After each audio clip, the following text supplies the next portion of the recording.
Back here at home, 1 week ago today, the FBI arrested D.C. council member Trayon White on federal bribery charges. Since then, questions have been raised about what this means for White's re-election bid and his future on the D.C. Council. Council Chair Phil Mendelson announcing this week that a committee will investigate the allegations. This, of course, has had a major impact on the people who live in Ward 8. Advisory Neighborhood Commission's chairman in Ward 8, Salim Adofo, joining us this morning to talk about what is next for the community. And we appreciate you taking the time to be with us. Yes, ma'am. Thank you. You know, everyone has their right entitled to let the legal process play out in this, but this has had a big impact on community members. What has it been like in Ward 8 since these allegations came out? It's been a whirlwind. I mean, it's tough because he's someone who's beloved and has contributed a lot to our community and is greatly appreciated. And it's really been a shock, and everything's happened, you know, so fast.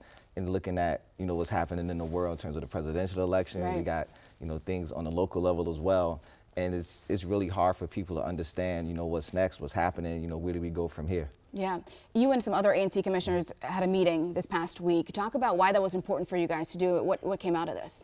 Well, we were actually going to meet later on in the calendar year, getting ready to prepare for our next term coming up in 2025, 2026.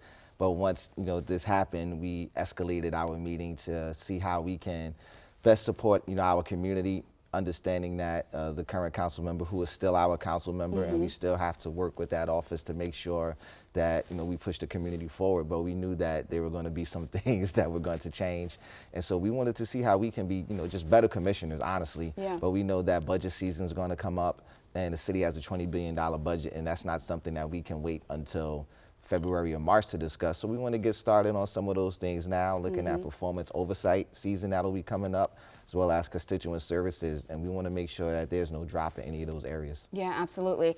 You know, when something like this comes out, allegations like this, it can cause a lot of distrust Right. within the community.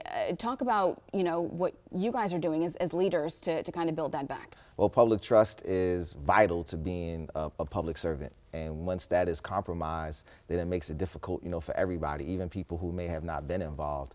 He's still innocent until proven guilty. He is entitled, you know, due process, but due process takes time. And so in the meantime, you know, we just still got to continue to work to, you know, show and prove that we can be trusted. And it's going to be a long road back there, but I believe very much so that we can get there. Yeah, and I know important for you guys, the focus is on the community. Have you spoken with Councilmember White? Have you reached out or heard anything from him? I have not heard anything from his offices yet. Okay. We know there are a lot of unknowns right now, a lot of different scenarios that can kind of come about in the next couple of weeks as we're approaching this election. Will his name be on the ballot? Will it not be on the ballot? Write-in campaigns that could be launching potentially. What do you want voters to know? Because a lot of this is moving very quickly. And so how do you help educate voters in this process? Well, currently the current Democratic Party nomination is still Councilmember Trayon White, and he's earned that. And it's up to him to make that decision if he wants to stay on the ballot or not.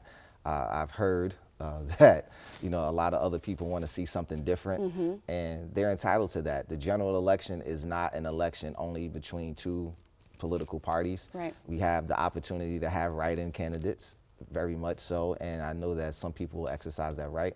But I think that ultimately we have to look and see, you know, what's going to be in the best interest of the community moving forward.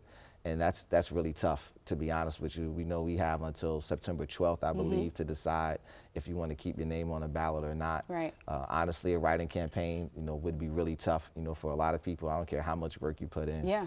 But that's a lot of hitting the ground running, knocking on doors, letting people know what that process looks like. And I think where we're staying right now is we just don't know. It's going to be really uncertain, and anybody who tells you anything different wouldn't be telling you the truth. All right, a lot of unknowns, and we appreciate your time. I know it's an important topic for a lot of people who live in the district. All right, Salim Adofo, thank you so much. Thank you. Appreciate it.